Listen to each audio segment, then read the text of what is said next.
I feel like the economy, like all the focus on reductions and layoffs and like different shifts that are happening has put DEI on the back burner. Oh, yeah. And I want to make sure that we continue having conversations because your employees are thinking about it. They are noticing if you've done a restructure, what people are no longer there. Twitter has had a class action lawsuit related to their layoffs because the majority of those who were laid off were women. Meta, there's a woman that I follow on TikTok that was laid off, and she is, I think, in process of a lawsuit with the group saying that minorities were impacted in larger percentages. So employees are watching. Welcome to the Workology Podcast, a podcast for the disruptive workplace leader. Join host Jessica Miller-Merrill, founder of Workology.com, as she sits down and gets to the bottom of trends, tools, and case studies for the business leader, HR, and recruiting professional who is tired of the status quo. Now here's Jessica with this episode of Workology. Diversity, equity, and inclusion are not new ideas in HR and corporate arenas, but in recent months and years, the importance and significance of DEI in the workplace has gotten leaders throughout corporate America to think about what doing the right thing in our community looks like. And frankly, we're still falling short. It's important to amplify inclusivity and hold corporate leaders accountable for that or their lack of inclusivity. There are so many ways to do this, and today's podcast guest has set the bar pretty high. This podcast is powered by ACE the HR Exam and Upskill HR. These are two of the courses that we at Workology offer for certification prep and recertification for HR leaders. Now, before I introduce today's guest, I want to hear from you. Please text the word podcast to 512-548-3005. Ask questions, leave comments, and make suggestions for future guests. This is my community text number, and I want to hear from you. So today I'm so excited to be joined by Benjamin McCall. He is an organizational development and HR strategy consultant with his company, Focus Consulting. Ben has over 15 years of practical experience as a human resources business partner, organizational development partner within HR, learning, business strategy, and project management. As a consultant, Ben partners with all levels of leadership from the C-suite to the ground floor to define and implement initiatives and programs that increase business productivity. He focuses on 4 primary areas: people development, strategic planning and execution, DEI, that's number 3, and team collaboration. Ben, welcome to the Workology Podcast. Hey, Jessica, thanks for having me. Appreciate being here. Ben and I have known each other for I think like 14 or 15 years, actually. At least. Yeah. A long stinking time. So I'm so excited to have you on the podcast. Let's talk a bit about your career path and what led you to working in HR. Yeah. So when I started in the work world, I started out in sales, mainly manufacturing, business to business, commercial. So everything I did was of the aspect of that sales mentality, even though I have never necessarily been a salesperson, but was in that starting out the first 2 years of my career and got another job in human resources. Actually happened by accident. Met a person. I was getting my second degree, going to school while I was working, and met a couple people, took an HR class, and then ended up getting with a company of one of the people that was in my class. So mainly HR generalist, recruiting, and a lot of compliance, and advanced my career at that same company in training and development, organizational development. And really, that's kind of what started my career within HR and that facet of training and development, executive coaching, leadership development, and whatever companies call it nowadays, because it's definitely evolved over the years. Over the last 5 to 6 years, or actually since 2007, on and off, I've been consulting, and more so over the last 4 or 5 years. I kind of put that all in the aspects of consulting, from succession planning to organizational culture, whether you're doing audits or having conversations or focus groups with people, to then the second piece of training. That's physical training, leadership development, training on a tactical or technical basis, to personal and career development, all different areas, to the coaching side, which can come in between, feed in as a result of the others, or start there and then go into the rest. So my mindset around organizational development is not necessarily the IO psychology side of it, assessments or anything like that. It's more along the lines from the time an employee starts with the organization, or you identify them, to the time they come in, they're onboarding, they advance in their career, they have the ups and downs, they hate it, they love it, they leave, and they potentially come back. And all the systems, practices, relationships, and the work of the business and the person that happens in that. That's my idea of organizational development. And I think as human resources professionals, we always have to think about that as a large piece of what we're thinking about when we're doing the work. So that's been mostly my career. I have a family, 2 kids. They take up a lot of my time, especially this spring with sports. And love traveling, love being able to have these conversations, especially when it comes to diversity, equity, and inclusion, because it's a popular topic now, but it hasn't, nor will it always be. Try to take advantage and build up the moment as much as you can. So that's a little bit about my background and my career and my passions. Well, if you know me or you've listened to this podcast for a while, you might probably understand why Ben and I are friends. We're very passionate about HR. We're kind of nerds, work nerds, if you will. I definitely think that. And the DEI side of it, for me, the conversations need to continue. When we were talking about doing this podcast, I was like, I am a white woman over 40. I am the typical demographic. I mean, for the most part, minus the nose ring and those and maybe the hair color today, but I am the typical demographic of an HR professional. But it's really important for us to discuss this topic, because if you are a white woman over 40, or, a majority versus a minority, it's important for us to really think about DEI initiatives, not from our point of view, but from the other individuals in our organization, or that we want to come to our organization or stay at our organization's point of view. So I wanted to ask you, before we get into more on DEI, just kind of broadly, what has been your approach to consulting and how you work with business leaders, specifically in regards to DEI efforts? Well, oftentimes for me, it's always whether someone comes to me, I was referred, or someone was referred to me, or I'm already working with someone on something completely separate, and this gets brought in, or someone has a need in this specific area. Hey, we want to be able to be more open. We want to create an environment of belonging, or we just want to understand, and we realize that we're probably not doing the things we need to, whether it's systematically or relationally across our groups, because typically work is work. People treat work as work. They don't necessarily talk about the personal side. And DEI is all about, foundationally, what happens through our life experiences and how we bring that to the relationships we have and the work that we do. So whenever I work with individuals and we start to touch this topic, first of all, it's not always really the first thing people are delving into. I think over the last 3 years, it's definitely more pronounced and more discussed and more focused on. But we're getting out of that moment from I hear you, I see you, I'm with you, to these moments and receding of, well, no, I was just playing.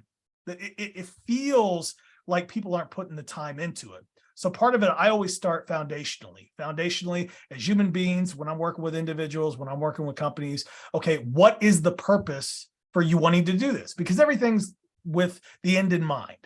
You are coming to this and talking about it or wanting to address DEI in a certain way for a reason.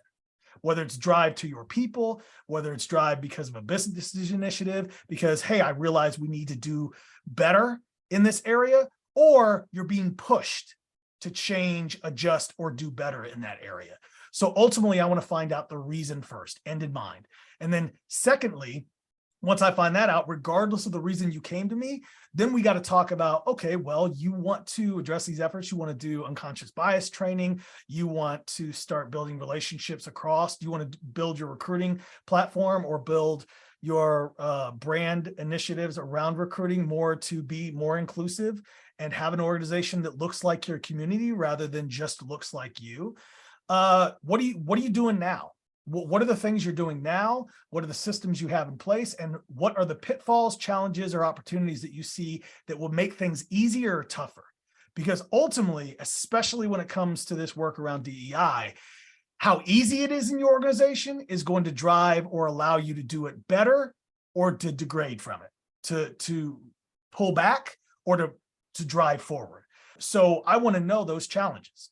I want to know the things that you think are easy or not. And then we can start to think about, okay, well, how does that work within your industry, within this type of stuff you do? Where are you willing to pull back and start to do this work and realize that it's not going to be an overnight thing? It may take a couple of years, more than just next week, to where the areas, you know what, we're not going to be able to do that. That's not us. And making those balanced decisions and using that third as a communication piece, because people are watching, your community is watching, your customers are watching, and your employees are watching.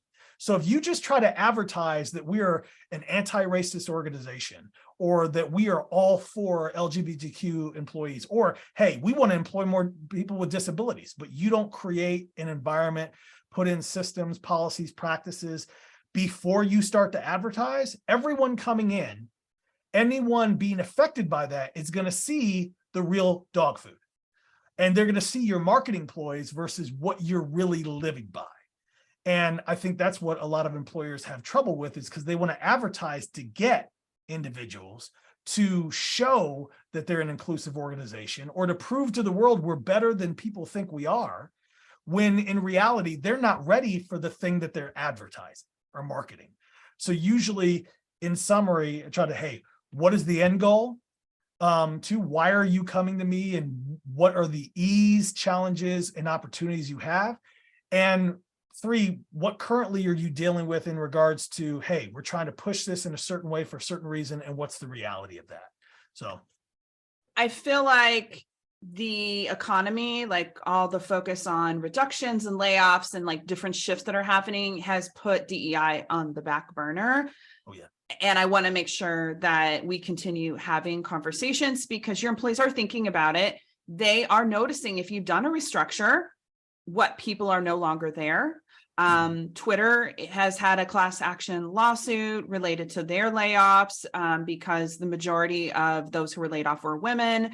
Meta, there's a woman that I follow on TikTok that was laid off, and she is, I think, in process of a lawsuit with the group saying that minorities were impacted in larger percentages. So employees are watching, and they're talking, and they're going out there and sharing, sometimes outside the organization. Let's talk about maybe some biggest mistakes that you see from companies when it comes to the DEI initiatives. What are you seeing? Well, I think first, kind of the last thing I said in regards to eating your own dog food. There's this push to build up the brand or to talk about all the good, when you haven't taken stock and really diagnosed, okay, well, there's things been brought up and we're trying to address it, but we're trying to look at it from a rose-colored glasses view versus let's take a real look at it. So not really identifying and auditing what you do, how you do it towards that effort.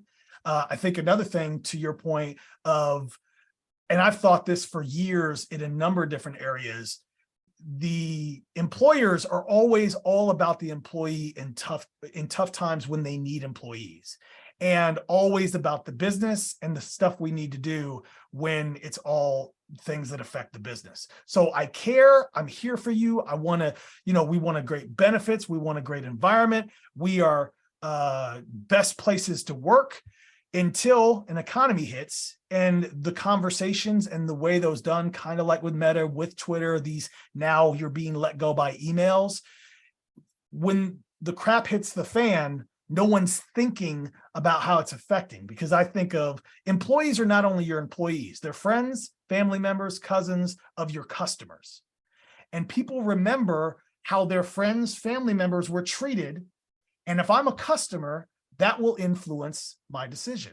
So that's a mistake I think a lot of people make. And it's very easy to, in this new environment, new in context, which over the last 3 or 4 years, COVID, social justice aspects, this upliftment of DEI has changed the way people look. Remote work, many people who thought no way we'd be able to work remotely or be effective, they have changed their minds or looked at it in a different way. Mind you, less than 30% of the population have the ability to work remotely. So we have this grand conversation around remote work as if it's the entire workforce, when there are 70% of the workforce has been working since within that same month of March of 2021. So with that in mind, there's that. And with this new dynamic, we're still applying a lot of old ideas and practices over the last 20 or 30 years to now.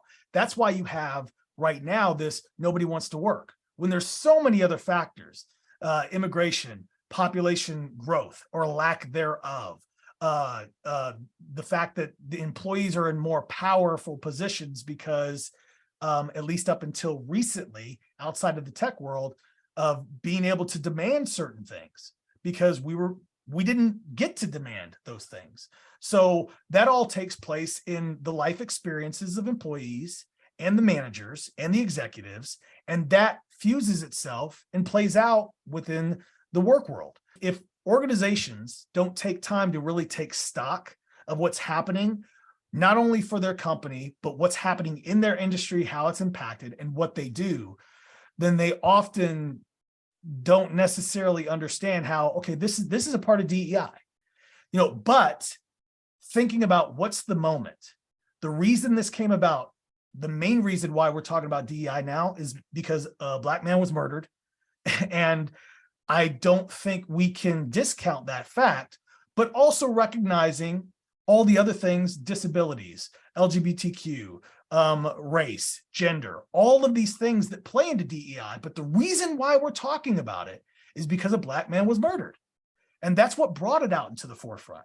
So within DEI, whether it's around social justice issues that pour that into your organization, or years from now, when we've gone past that or revisit certain things, thinking about what's the moment that's bringing all this conversation about. Is it social justice? And we need to pay attention to that. Is it pay equity? And we're paying attention to that. Is it the things that are happening with our workforce? As long as people focus on that, it helps, but you have to pay attention to the moment. And I think the last 2 to 3 years, people have used the moment to prop up other issues that may not be as important as the moment and why it was brought up. I think organizations need to pay attention to that a little bit more and not forget that. I feel like we're being really reactive. And as you were talking, I was thinking like the beginning of the pandemic, people were getting furloughed. Oh, yeah. It was happening all the time. And then many people returned back to work. Yeah. I haven't seen any conversations about furloughs. It's been all focused on layoffs. Yeah. As a result of poor planning by executives, they're Agreed. Still being paid high salaries and still making decisions around, and as a result of their own poor decisions and lack of forecasting. It's interesting because I'm sure that our HR professionals who are listening to the podcast, and I get it, we often we're not the CEO in most cases. Like we don't have that kind of decision-making ability. We can only influence. And I don't mean only in a bad way, but that's our job. So if the leadership team, executive leadership team, CEO decides that layoffs are the way to go, that's, all we can do is recommend. But I find it interesting. Like I wrote a blog post and a resource guide to layoffs in 2020, to furloughs. But there hasn't been any conversations around that. To me, if executives really felt like it was a correction, a short-term correction, like we're going to be in a different space in 3 to 6 months in the tech space, and they didn't overhire, then furloughs would have happened. Yes. But they didn't, because we overhired in some departments. I don't know for the life of me why we aren't thinking about the reskilling, like maybe transitioning people over, because it's hard as heck to hire these people. Oh, yeah. Every HR person that is listening here probably has positions that they're hiring for in other departments, tech included. Like Meta is still hiring, even though they made a large layoff, substantial, they're still hiring in specific positions. So I think that we really have to think about less reactive and more like strategy, if we can. And maybe that's a conversation for the executives, that we need to have a strong conversation, because we can't keep treating our employees like crap. Yeah. And if risk is one of those aspects of, okay, well, we have financial risk, we have risk of and thoughts around a recession, and we also risk around customer drive and revenue, which is driving the decisions in part for layoffs. So if the risk is one of those things, your risk doesn't decrease. It only increases when you lay off 10,000 employees and you're still hiring a lot of people. That brings more risk around questions and gives employees who feel like they have a valid concern around lawsuits more power in that. So even the risk on the business side is thinking about, if you forecasted correctly, one of the things you could have done is, instead of mass hiring, you could have done temp and contract work to level off for those things. So there's so many different tools, but there's got to be an evaluation and a really deep stock on that and how it applies. And especially when we talk about DEI and those who are being impacted, that's a huge concern. Let's take a reset. My name is Jessica Miller Merrill, and you are listening to the Workology Podcast, powered by Ace the HR Exam and Upskill HR. Today, we're talking with my friend Ben McCall, organizational development and HR strategy consultant with Focus Consulting. Before we get back to the podcast, I want to hear from you. Text the word podcast to 512-548-3005. Ask me questions, leave comments, and make suggestions for future guests. This is my community text number, and I want to hear from you. Personal and professional development is essential for successful HR leaders. Join Upskill HR to access live training, community, and over 100 on-demand courses for the dynamic leader. HR Research credits available. Visit upskillhr.com for more. Let's talk about unconscious bias.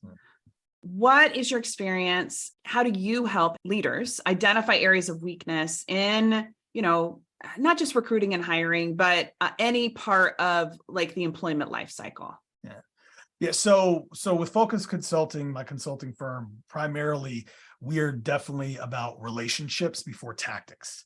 Because bottom line is, what you want to be able to do is build all those relationships. And then when you get to the tactics, you have better conversations versus we're starting with the tactics and we don't know the circumstances, we don't know the environment, nor do we know the individuals and the relationships that are involved in what creates problems, issues, or opportunities in the good way.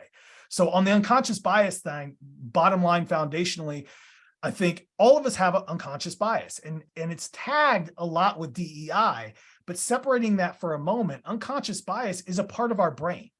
When we are thinking about brain science, the biggest thing is we have our amygdala, which is our lizard brain, and it goes to fight or flight. Do I feel safe in an environment, or do I feel uncomfortable in an environment? If I feel safe, I can stay and have discussions. I can start to meet people. If I feel unsafe, I will flee. Amygdala tells me if I'm safe, and if I'm not, do I need to be in that environment anymore? But our neocortex gives us a logic based on our life experiences, the people that we know, how when we walk into that room or we have a conversation or we're sitting with a manager, how safe I feel and what I'm going to do next, like a choose your own way based off the logic and the life experience I have. So bottom line, foundationally, every one of us has prejudices. We are not going to get rid of it. And on the amygdala side of it, we do not like, as human levels, we don't like to be boxed in to certain modes or people thinking of us in a certain way, but we will box in everybody and everything. We categorize everything. Our brain does that to make sense of the world, because bottom line, amygdala, if there's an emergency, if I'm fight or flight, I have to know if I'm safe or if I need to flee. So I categorize. That builds into my life experiences. And all those life experiences, based off the way our brain fundamentally operates, regardless of who we are, it pushes us into a certain direction for fight or flight, comfort, discomfort. So when we talk about unconscious bias, putting it back in the category of diversity, equity, inclusion, is how do we lean in certain directions, and how do our prejudices lean into our power? So I could care less if somebody's racist, disagrees with me, deeply prejudiced, or hates a lot of people. If they have no power or control over the life I live, power over legislation, power over the role or the pay that I have, I could care less, because people have a way to be there. If they're not hurting people, if they don't have power or control over what they're doing, people can be racist. People can be prejudiced, and we all are. We're prejudiced against shoes. Some people are racist against people's lived experiences and who they are.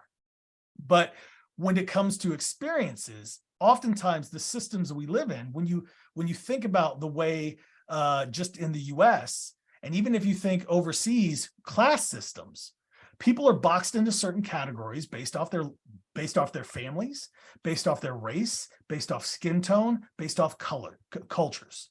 So within that, our unconscious bias, that's our lens through our life experiences. So I will always have an unconscious bias based off my life experience with individuals, but it's how I use that knowingly or unknowingly, making choices.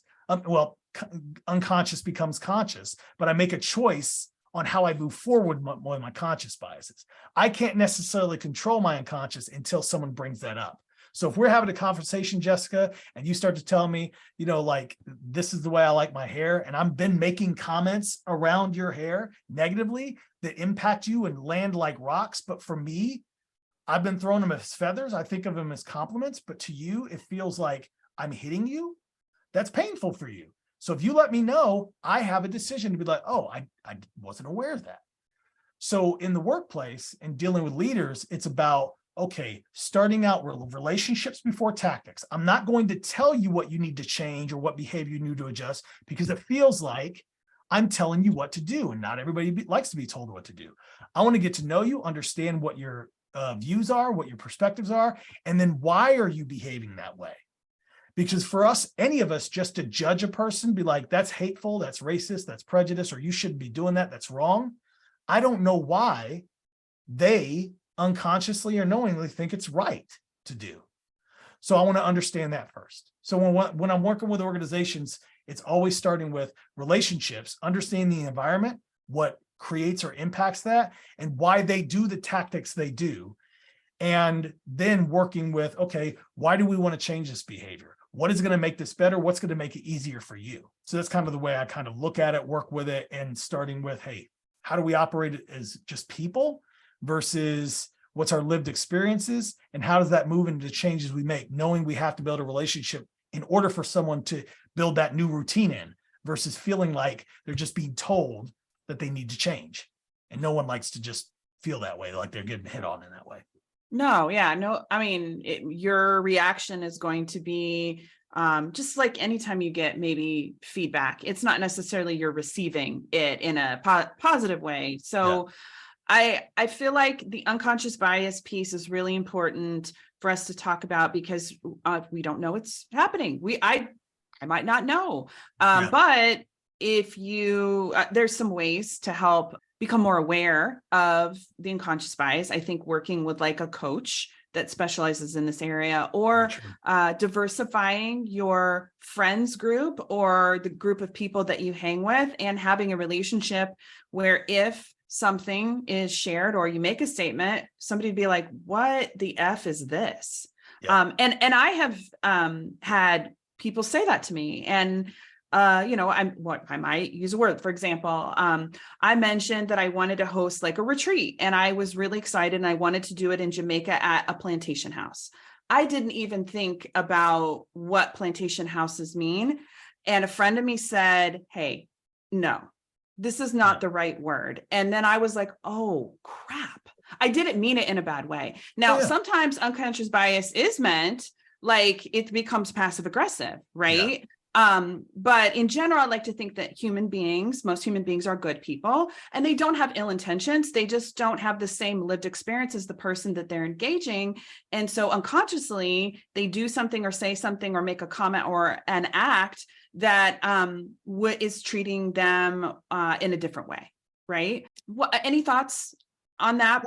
Well, I think that's true. And 98% of people in the world don't want to cause trouble for anybody else. And when I think about the workplace, And I've had plenty of conversations at all levels with people like, people around this topic of, our main goal, primarily, we are all selfish human beings. We are selfish. When we come, me and you were talking last week, we had a project, and then I see you on Monday morning. I may say good morning, but my first thought is you come to me, I see you, and you're a reminder for the things that we needed to do. So selfishly, I'm going to start asking you about the things that you got done around the things that we needed to do. And I may miss saying good morning, but I may say it, but it comes across as you don't care. You just want to get this thing done. So ultimately, all of us are selfish, and we're thinking about our own interest of things we need to do. Now, intentionally, we don't have an intent to disregard people, and 98% of the world doesn't.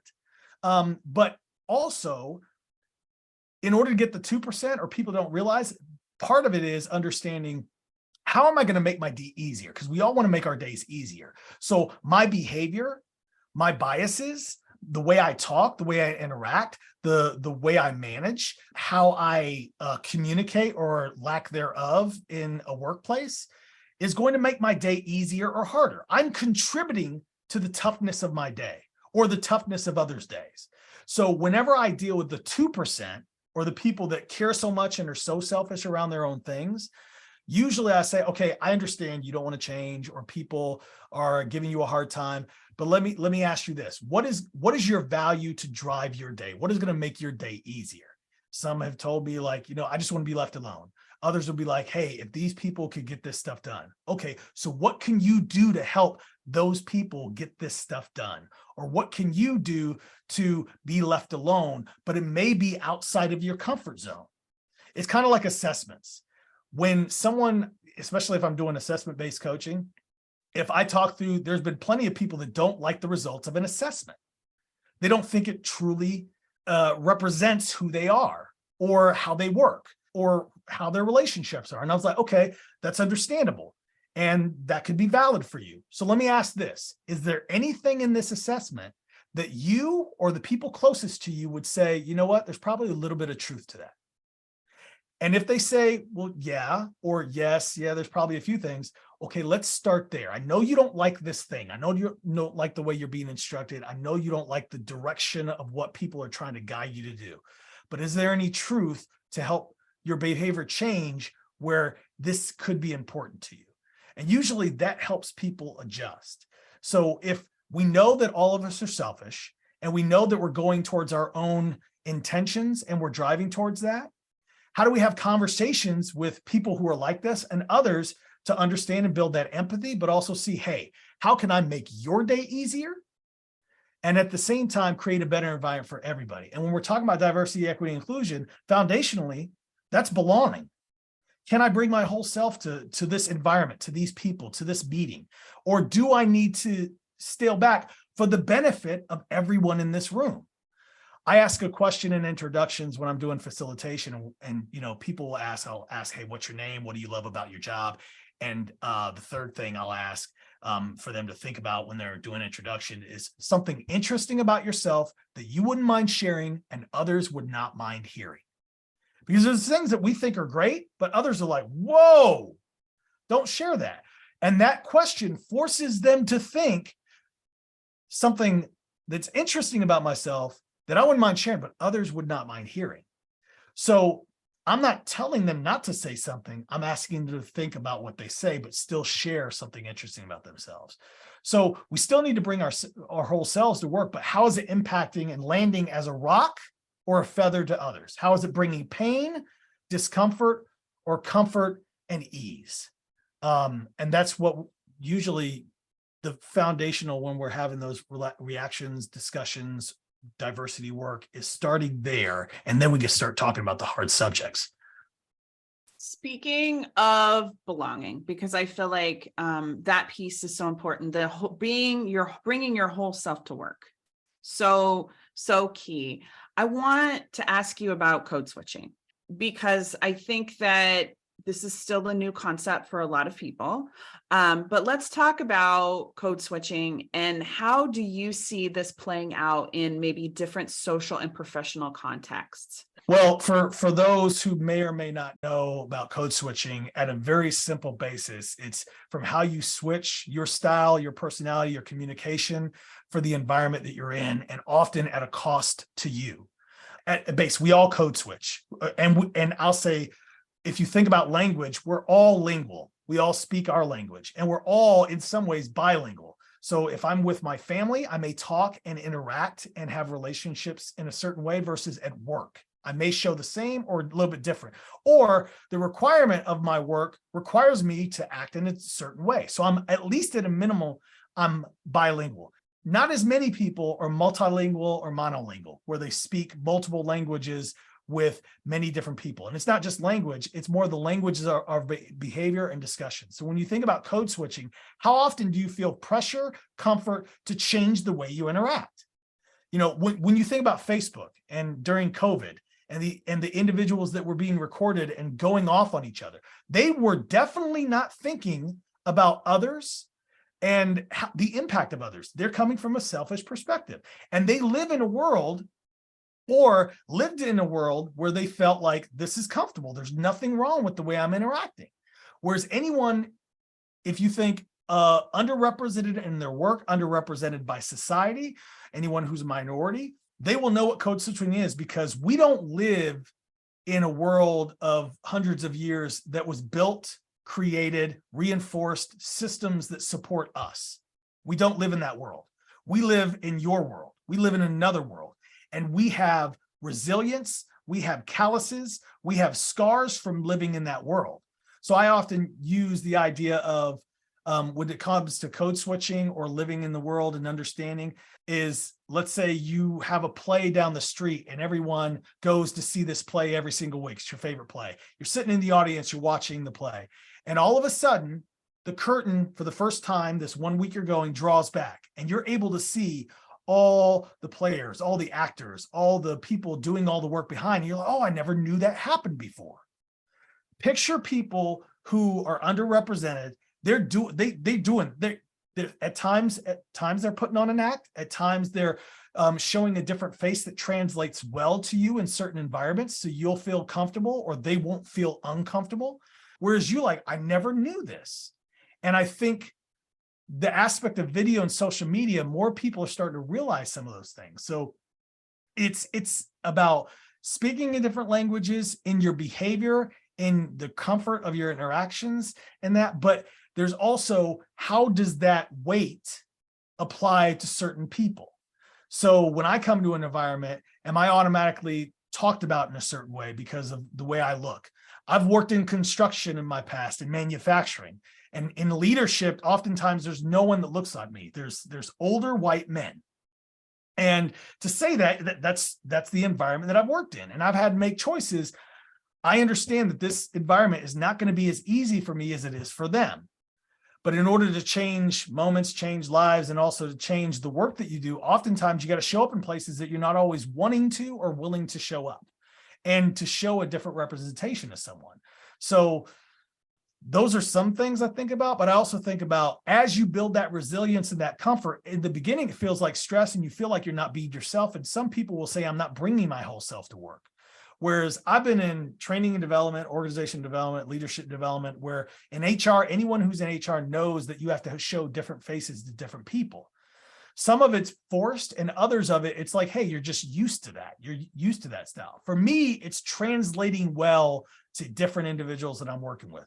If I showed up to this at a Fortune 500 company, an executive team like this, they would view me in a certain way. So for me, it's not about coming to that environment, showing my true self. It's about, how do I translate well so I can get my message across? And also, in the beginning, when we're first interacting and we're just starting to get to know each other, they don't use that as a crutch or a wall to judge or to question my experience or question the things that I'm telling them. Just like a manufacturing floor, I wouldn't show up in a suit on a construction site or in a manufacturing floor when there's lines going in a suit or tie to their meetings in the beginning. Like maybe if I'm already there coming from a meeting, but they're going to view me in a certain way. So how do I translate better to get messages across, but also help them understand that I'm with them? versus I'm above or separate from them. And I think code switching can be for the person, make you feel like I have to be a different person. I'm not necessarily myself. Versus if you've been living that life and having to do that, there's resilience that kind of bakes into building how am I translating in different environments and where do I feel comfortable and confident to where I can be this way. And after time, you start to make a choice and a decision on, okay, my confidence, my comfort with this is the way. I'm not going to allow people to tell me I need to be in a certain way. Either people accept, and there's a cost and a price to that. So with code switching, there's always a cost and a price. And is the person, especially early on, willing to pay that price? In the beginning, it's a lot more painful because you're questioning, you're wondering. Later on, it's more of a part of the work that you're doing and how you're doing, especially for me. For others who don't have that power or that permission or that comfort, code switching means there's a lot more weight to it because now I don't make a choice in the way I'm being forced to act in a certain way. So there's a lot of different facets to it, and it depends on the comfort, the confidence, and the power I have or do not have, and the permission to exercise. Thank you for sharing. I feel like there's been a negative connotation attached to code switching, but there's also, in some instances, a positive way to like build a relationship with someone. I want to share something personal about me. When I think of code switching, this is what I think of. So for those of you that don't know, I was in a domestic violence situation. I was married to my first husband for 7 years. And I was super successful in human resources. And I led teams. I was very good at what I did. I felt amazing. And I had this person of who I was. And then I would go home and I was a completely different person. And it is so, in that instance, it is so emotionally taxing. Every day felt like the longest day of my life, and I was scared and I was fearful, and I worried that if something that happened good in my job, when I came home, something bad was going to happen to me because of it.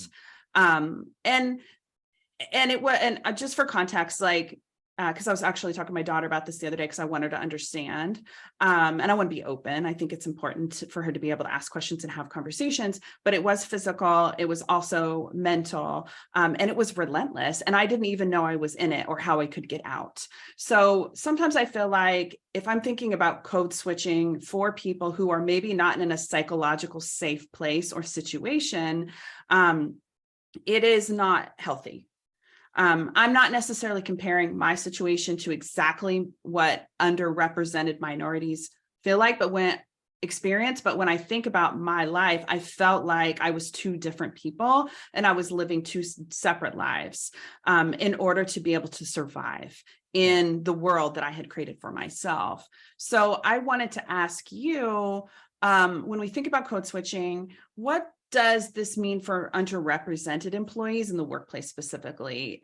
Is this impacting their psychological safety? Absolutely. And it's to the point of confidence, comfort, and permission. How do those things level off to where I feel comfortable in acting or interacting in a certain way? Like I would say that your feeling of what you felt at work and then coming home, and those differences are not too different of the stress and the biological feeling of what happens when, okay, I've got a boss and he's prejudiced, he's racist, or I'm not getting promotions. And I want to speak my mind, but every time I speak my mind, someone's talking down to me. Or I'm in an interview and there's comments, and I know all of my white counterparts or other counterparts are gaining and moving on, but I'm not. And those are things that are often unsaid. So if you think about your own experience, there's things you could share at work and things you could do at work and you could excel at work, but you also couldn't share that same experience at home because of the pressures, the comfort, discomfort, the confidence or lack thereof, and the permission. And that's the largest piece is I can be who I am and I can interact, or even when we're talking about diversity, equity, inclusion, the world is giving more permission to do more DEI work and to have DEI positions and to talk about pay equity and to talk about how are we creating spaces for those who are underrepresented, those with disabilities, LGBTQ, and we're creating a place that's belonging and representative and people can do their work versus how much permission or organizations in the world not doing it. And that's not too different from the feeling that you have, the emotional, the psychological, and the gaslighting. Even though it's not necessarily direct, you're questioning whether is what am I experiencing good or bad? Is what am I experiencing, my fault or that person's fault? And it's very easy for people to say, well, you should just speak up, or you should just get out of that relationship. Or if that boss or that company's that way, just leave. When the environment or other environments are very similar. And what are you going to go? Jump from the devil you know to the devil you don't?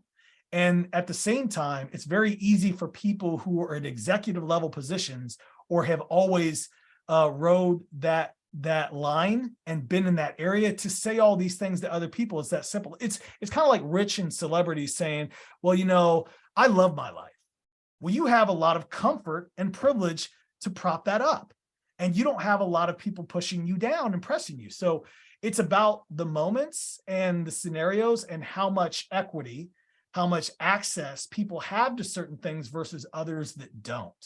And that's where I weigh. So you can take underrepresented or, a woman versus male or cultures and classes, and you can underlay that as a part. But the biggest piece, regardless of where you are in the world, is how much permission are you given to be who you are, to practice what you do, and to talk about these issues versus how much are you being squelched or pushed to the side. And I think over the last couple of years, there's a lot more permission. Some of that's starting to recede, but also what support group do you have around you to help pull you out of that situation? Because for me, I've dealt with so much within my work life that as long as I have 55 to 60% of what I enjoy doing, I can deal with whatever crap it is that I'm facing on the 40%, whether it's a crappy boss or tough to deal with employees or people that are just rude and prejudiced and unconscious around their biases. I can deal with a lot of that because I enjoy most of the stuff I do. And I find a path through that 55 to 60% where I could probably change their mindset too. Because also what I'm trying to do, and one of my pillars is to helping people become better. And how am I becoming better or helping others become better if I'm contributing to the chaos? You don't make things better by contributing to the chaos. So there may be chaos. There may be chaos that we start to write off really easily by letting go of an employee and not really understanding that the boss before you, was pushing them into that situation and created that person. They never wanted to be. They wanted to do all this stuff. And now we're saying that they're non-performing, or all the stories I've heard about you, but I've never talked to the person about their story. So it's really important to understand how much permission people are giving and comfort. What is that creating for them mentally and physically? Because there's definitely a physical reaction to the mental abuse and things that you're going, and how that makes you feel about any other relationship you have in work, in friendships, in colleagues. On a side note, but kind of connected, I'm not a big believer in calling people work families, because biologically and brain wise, you have a family, you have kids, you have brothers, sisters, and especially now within the last year in the tech world, if you had a work family, you're going through some mental, physical pressure of like, these are the people I cared about. These are the people that I invested my time in. And I spent 50, 60 hours with, especially in the tech world, a lot of time. And all of a sudden you were cut from that family with no adequate reason or justification. There's just a hole that's been ripped up in your world, and there's a gap.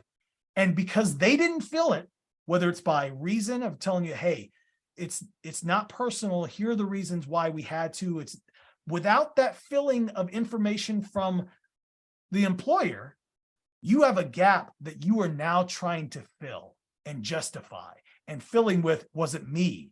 Was it the work that I did? Was it the company? What? And you're not getting answers. It's just like when the typical practice of going through 3 or 4 interviews and you get to the final level and then you just get ghosted, or they give you the standard email.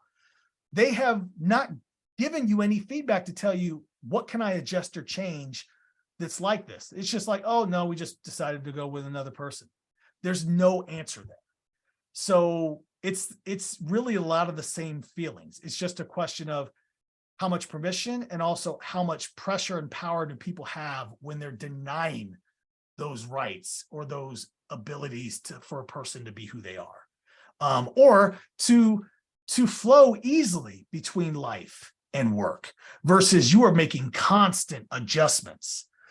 And that swimming upstream constantly puts it takes a toll on your body, and your mental aspect is your body. So that is not easily taken away. That is a physical action you will have for a long time, depending on the senses that you have within that work environment. When you were cut, when you were let go, how your boss treats you. Every single boss you have, you're going to be looking for that, because amygdala, fight or flight, is this environment safe? Is it comfortable? Can I trust you? Can I talk to you? Well, everything you've displayed or nothing you've displayed yet has told me that I can trust that. So I'm going to act in a way that protects me rather than protects the world around me. And all this like is true. And I will say, like, in my own personal experience, like, even it's been 16, 17 years, maybe 18 years since I was with that person. But I still, if there is a man that looks remotely like him across the room, my body will stop. Oh, yeah. So, and it's not anything like logically, like, I'm good, but you carry those life moments, those things with you when you have been hurt or you have experienced, discrimination or violence or it's a trigger, a layoff. Like, it comes in weird places. And so, and unexpectedly, sometimes it's the time of the year for me. So I say all this because everybody experiences their life a little bit different, and something like code switching can cause a lot of trauma and harm. It also can be a good thing in certain environments. I think, like, when you and I are on stage speaking, right? Like, we have to go into professional mode where we're the expert. But then when I'm with my best friend having a cocktail on the couch, like, I'm the best friend. So it's part of human nature. But there are extreme versions that can cause extreme harm, which is why I think it's important to talk about it. I will link to an article from HBR, and it's interesting because we're talking about code switching, and it's good and bad. I feel like it's part of who we are as humans, but the HBR article talks about the bad in it. So I think it's important for us to be aware of and understand that employees who are feeling like they're being forced to lead two lives in a way, or be multiple people to when they show up in different ways, it can cause a lot of physical and psychological harm. Well, and to that point, Jessica, I think all of us can understand conflict, and we're triggered by the word conflict in a good or bad way. People will often lean towards negativity. Like, if I'm going to deal with conflict or address conflict, I feel like whatever is going to happen is negative. But conflict in itself is a disagreement or a misalignment. It is not good or bad. It is what we bring to it that makes it good or bad. It is what the other person brings to it that makes it good or bad. So conflict, code switching, the way we interact, these things, they're things. They're things that happen. It's our life experiences and how we treat it and how we allow others to feel like they can treat it that makes it good or bad. So we always have to ask this question of, what am I bringing to the environment that makes it better or makes it worse? What am I owning and being accountable to myself about? And where am I allowing people to talk about their own accountabilities or to realize it as well? And that's the foundation in building bridges, which is DEI. It's what helps us understand, okay, the differences that we have in looks or nature or feel. Equity, what are we creating an access for that? And inclusion, how are we including and allowing people to belong? But those are higher terms for the thing of leveling the playing field of what am I bringing to a situation and what are others? And is it good or bad? Are we creating a good or bad situation versus this thing, DEI, belonging, equity, inclusion, the situation you're facing is bad. So all of them are things. It's what are we bringing into it that makes it one of those things, which is important to think about. You know, Ben, sometimes I think this podcast is really just a version of therapy for me. I've been doing this for like 10 years. I'm like, thank you so much for coming and talking to us. I think that part of what's important for me is for us to be able to share our life experiences and then use that as a foundation to kind of be able to talk through like how things are working at work, and a reminder that we're human beings, we're people behind everything that we're doing. We have feelings and emotions, and we care about certain things and have life experiences. So I appreciate you being willing to share, and particularly because when I think of you, and we've talked about this, like your ethnicity, like you don't fit into a box. Like I'm there's racially not ambiguous to me. Yes, like there isn't like a racially ambiguous box that you check when you fill out your identification information. Well, I guess there is. I guess but I check a lot of boxes. You do. And I think that it's important when to just be empathetic. And I wish that more managers, and that's why we're talking about this, could come from that place when we're engaging our employees and talking with our peers. So where can people go to learn more about you and the work that you're doing? So my firm is Focus Consulting. I got a number of different platforms. LinkedIn is the best way. It's got all my information there. Focus Consults on Twitter, Focus Consulting on Facebook. And if you were to look it up on LinkedIn, it's Focus Consulting Partners or Focus Consulting. So you can always reach out to me there. And, primarily we want to make people better. And we do that in relationships. We do that in transactions. We do that in interactions. And the only way to do that is to have those conversations in a world that is so politically charged. And over the last couple of years where people have stuck into their silos and built that routine, I think it's important that we be willing to talk to each other, because most of the problems have come about because we haven't talked. So you can reach out to me on any one of those platforms. I'm always willing to have a conversation. Or if you need support in the work that you're doing, always willing to have a discovery call, no forced entry into work, and it could come into a conversation. And thanks, Jessica. Thank you. I really appreciate it. Conversations about leadership and culture are extremely important, and we need to have more of them because these conversations spark change. As HR leaders, we can support our organizations with resources and training that can open up your DEI initiatives in a way that sets your company up for long-term success, while also setting an example of what doing the right thing looks like. I appreciate Ben's insights and expertise here. Longtime friend. I just love talking with him. Every time I get off a call with Ben, I feel so much smarter, and I hope that you feel that way too. Thank you for joining the Workology Podcast, taking time with us today. The Workology Podcast is powered by Upscale HR and ACE the HR exam. This podcast is for the disruptive workplace leader who's tired of the status quo. Let's change the workplace together. My name is Jessica Miller Merrill. Again, thank you so much for joining us. I want to hear from you. If you have a suggestion for a topic, a guest, or just want to chat, text the word podcast to 512-548-3005. This is my community text number. Thank you again for joining us. I hope you have a fabulous day, and thank you for listening to the Workology Podcast. If you like what you're hearing, please share with your friends and let them know that the Workology Podcast is one that they need to add to their daily or weekly podcast regimen. Have a great day.